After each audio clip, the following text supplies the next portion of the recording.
Today marks a momentous occasion in international relations because the Trump administration, which severed ties in the Iranian nuclear deal back in 2018, has indicated that it's potentially willing to come back to the table with Iran.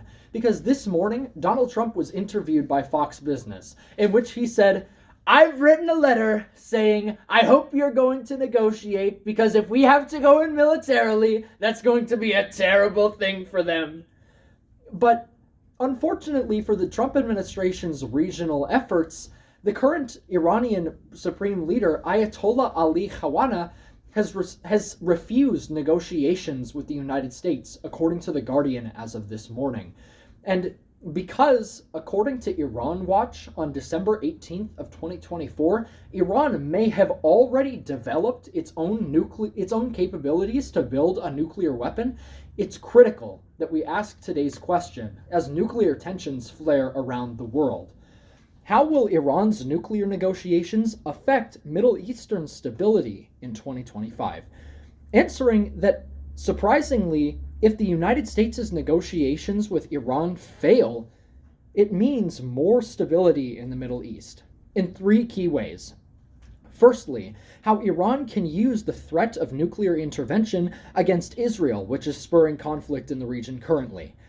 Then, how the cementation of a nuclear weapons program essentially grants the Iranian government and military significantly more legitimacy in the region. And finally, how Iranian stability stabilizes the entire region and how everyone will share in the benefits. According to the New York Times 3 days ago, Israel has launched an invasion into the southern portion of Syria in the disputed United Nations demilitarized zone of the Golan Heights. Israel's initial attack into this region was so devastating to its residents and to the earth that Israeli weather services noted it a series of minor earthquakes. This brings me to my first point. According to the International Institute for Strategic Studies yesterday, the Iranian military is planning to step in because the aggression displayed by the Israeli Defense Forces is simply too high to accept. And additionally, because throughout history, Iran and Syria have been close military allies, even in the current regime change that Syria is facing.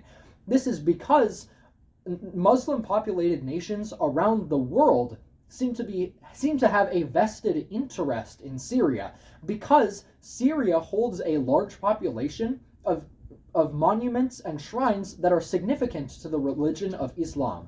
This is specifically important to Iran because Iran's Revolutionary Guard Corps, their military, has seen significant increases in recruitment after defending these particular areas. It is because of this that with the threat of nuclear deterrence, these areas wouldn't be under threat. And with Iran's potential of nuclear deterrence against Israel, the conflict in the region would be potentially significantly slowed. It's not just this, though, because the cementation of Iran as a regional power with nuclear armaments holds significant potential for peace in the region. Because, according to the Iranian Ministry of Foreign Affairs, giving up their nuclear program makes Iran significantly independent politically. This is because a lot of the Iranian government's foreign aid goes to terrorist organizations which accomplish Iran's international aims.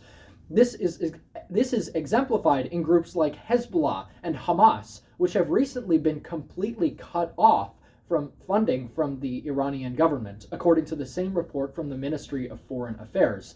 But the consolidation of legitimate Iranian power with a nuclear weapons program means that Iran doesn't necessarily need to rely so much on terrorist organizations and can rather build up the strength of its own military and industrial programs in order to cement itself as a legitimate power within the region. Much like America in North America, Iran holds significant sway culturally within the Middle East, and with the development of a nuclear weapons program, so too could it with the military.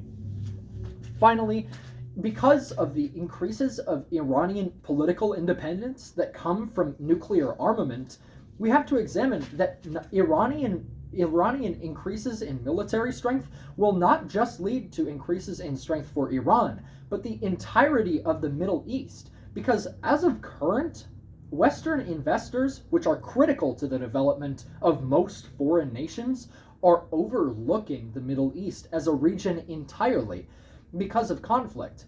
Don't just ask me.